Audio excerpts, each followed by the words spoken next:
Hello students. In the last class we had studied monsoon region, Mediterranean region and West European region. Beside these regions, some of the other distinctive regions which stands out because of their specific continental location. Today we will study that with the help of world map.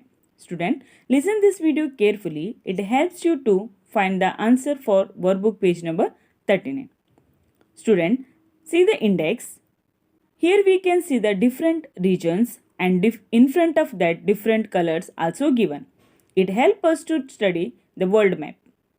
With the help of different color, we will know that which natural regions are located in each country. For example, we can observe India in the world map. We can see the three different colors. One is a light green color, it is the monsoon region. Brown color shows the mountainous region. Another we can see that hot desert region. It means monsoon region, hot desert region and mountainous regions are found in India.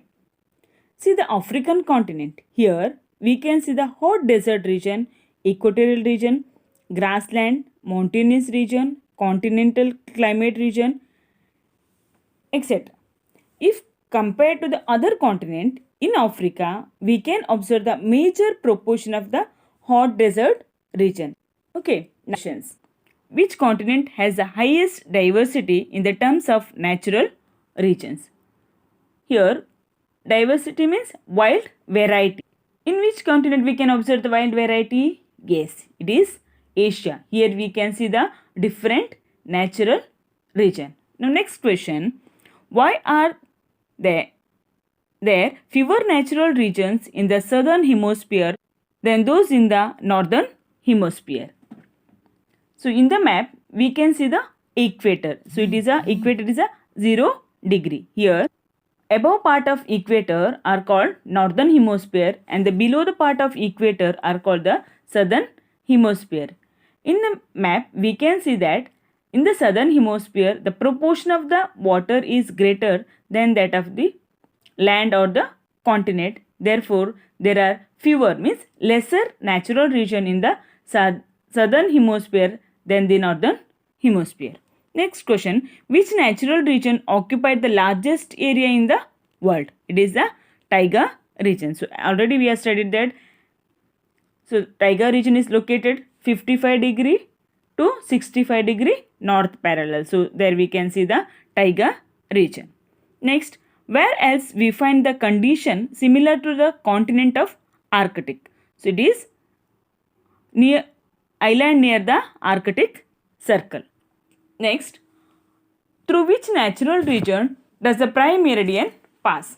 So you know that parallel line is called the equator and longitude line is called the prime meridian. It is also 0 degree. The prime meridian passes West European mountainous region, Mediterranean region and the grassland in the torrid zone through the continent, dry climate and the hot desert regions. Student, next we will study about the natural region and diversity in the occupation. Significant difference are found in the landforms, climate, soil, environment and natural resources in the different natural regions. Due to these differences, different occupation are carried out in the different natural regions. So let's study one by one. First one, monsoon region. Monsoon region receives rainfall in the specific seasons. From southwest, monsoon winds. Monsoon rains and other climate conditions of these regions are suitable for the growth of variety of crops. Therefore, agriculture is the main occupation of the monsoon region people. So next is the equatorial region. Dense evergreen forests are mainly found in equatorial region. Therefore, occupation that are based on the forest products or the product produce such as gathering gum, honey, rubber, etc. are mainly carried out by the people in the equatorial region. Next, taiga region. Coniferous forests are mainly found in the taiga region. The soft and the light wood trees like fir, pine, redwood are commonly seen in this region. Therefore, numbering is the main occupation of the people in the taiga region. Next, about Tundra region. Seal and walrus are found in the great number in Tundra region. Therefore, fishing form the main occupation of people in this region. Similarly, hunting is also the another important occupation of the people in the Tundra region. Next, grassland region. Extensive grass ranges are commonly seen in the grassland regions as its effect rearing animals from the main occupation of the people, means animal husbandry is the main occupation. Extensive farming of the wheat and hunting are the other major occupation of the people in the grassland regions. So next we will see about the natural resources. What do you mean by natural resources? Resources are supplied by the nature are called natural resources. For example, oil, coal, natural gas, soil, sunlight, water, etc. So significant differences are found in the environment and available natural resources in the different natural regions. The use of natural resources depend upon the progress in the science and technology of the particular region.